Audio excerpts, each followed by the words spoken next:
Hello students. आज हम एक नया टॉपिक स्टार्ट करने वाले हैं जिसका नाम है rate law, order and molecularity. इस टॉपिक में हम रेट लॉ के बारे में पढ़ेंगे, यूनिट ऑफ रेट कांस्टेंट निकालने की कोशिश करेंगे और साथ ही साथ यह समझने की कोशिश करेंगे कि एलिमेंट्री और कॉम्प्लेक्स रिएक्शन क्या होती हैं और डिफरेंट डिफरेंट रिएक्शंस के लिए हम मॉलिक्यूलरिटी कैसे निकालते हैं। तो चलिए स्टार्ट करते हैं हम रेट लॉ से। तो किसी भी रिएक्शन का अगर हमें रेट निकालना है तो हम रेट लॉ की हेल्प से उस रिएक्शन का रेट पता कर सकते हैं। रेट लॉ के अकॉर्डिंग किसी भी रिएक्शन का रेट रिएक्टेंट्स की concentration to the power some number के डायरेक्टली प्रोपोर्शनल होता है। यहाँ पर यह जरूरी नहीं है कि रिएक्टेंट की पावर में आने वाला टर्म रिएक्टेंट का स्टोइकियोमेट्रिक कोफिशिएंट ही हो। इसकी वैल्यू हम एक्सपेरिमेंटली पता करते हैं। यदि हम इस रिएक्शन के लिए रेट लॉ अप्लाई करें तो हमें रेट का एक्सप्रेशन कुछ इस तरह से मिलता है। Rate is directly proportional to the concentration of A to the power X into concentration of B to the power Y. यहाँ पर x और y कोई भी नंबर हो सकते हैं।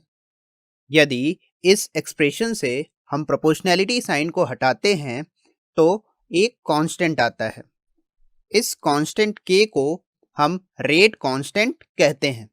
रेट कांस्टेंट की value reaction to reaction vary करती है। किसी पर्टिकुलर रिएक्शन के लिए रेट कांस्टेंट टेम्परेचर पर डिपेंड करता है और x को हम order of reaction with respect to a कहते हैं और y को हम order of reaction with respect to b कहते हैं।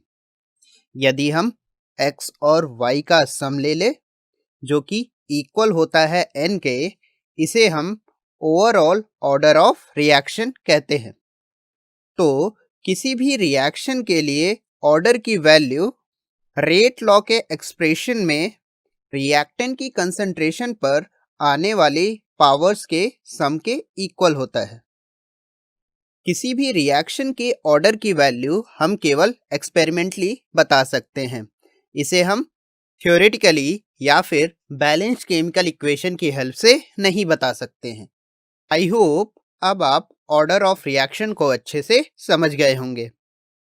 तो चलिए इस क्वेश्चन की हेल्प से हम ऑर्डर ऑफ रिएक्शन को डिटेल में समझने की कोशिश करते हैं। इस क्वेश्चन में हमें गिवन है कि किसी रिएक्शन में x मॉलिक्यूल y में कन्वर्ट हो रहे हैं और सेकेंड ऑर्डर काइनेटिक्स को फॉलो करते हैं। यदि हम x का कंसंट्रेशन 3 टाइम्स इंक्रीज कर दें तो हमें यह पता करना है कि y के फॉर्मेशन के रेट पर क्या इफेक्ट पड़ेगा। तो वीडियो को यहाँ पर पॉज करिए और 2 मिनट का समय लेकर इस क्वेश्चन को सॉल्व करने की कोशिश करिए। तो चलिए देखते हैं इस प्रॉब्लम को हम किस तरह से सॉल्व करेंगे। तो क्वेश्चन में हमें गिवन है कि x y में कन्वर्ट हो रहा है और सेकेंड ऑर्डर काइनेटिक्स को फॉलो करता है। यदि हम इस रिएक्शन के लिए रेट लॉ का यूज करें तो रेट इक्वल होगा rate constant into concentration of x to the power 2। यहाँ पर पावर 2 हमने इसलिए लिया है क्योंकि क्वेश्चन में गिवन है कि यह सेकेंड ऑर्डर काइनेटिक्स फॉलो कर रहा है, यानी ऑर्डर ऑफ रिएक्शन 2 है। यदि हम फर्स्ट केस में x का कंसंट्रेशन x1 मान ले तो रेट लॉ के अकॉर्डिंग y के फॉर्मेशन का रेट होगा k इंटू x1 स्क्वायर। यदि हम x का कंसंट्रेशन 3 टाइम्स इंक्रीज कर दें तो रेट लॉ के अकॉर्डिंग y के फॉर्मेशन का रेट हो जाएगा k इंटू 3x1 का स्क्वायर, जो कि इक्वल होगा 9 इंटू k इंटू x1 का स्क्वायर। यदि हम फाइनल रेट को इनिशियल रेट से कंपेयर करें तो हम यह कह सकते हैं कि यदि हम रिएक्टेंट का कंसंट्रेशन 3 टाइम्स इंक्रीज कर देते हैं तो सेकेंड ऑर्डर काइनेटिक्स के लिए rate of reaction 9 times increase कर जाएगा। आई होप अब आप रेट लॉ को अच्छे से समझ गए होंगे।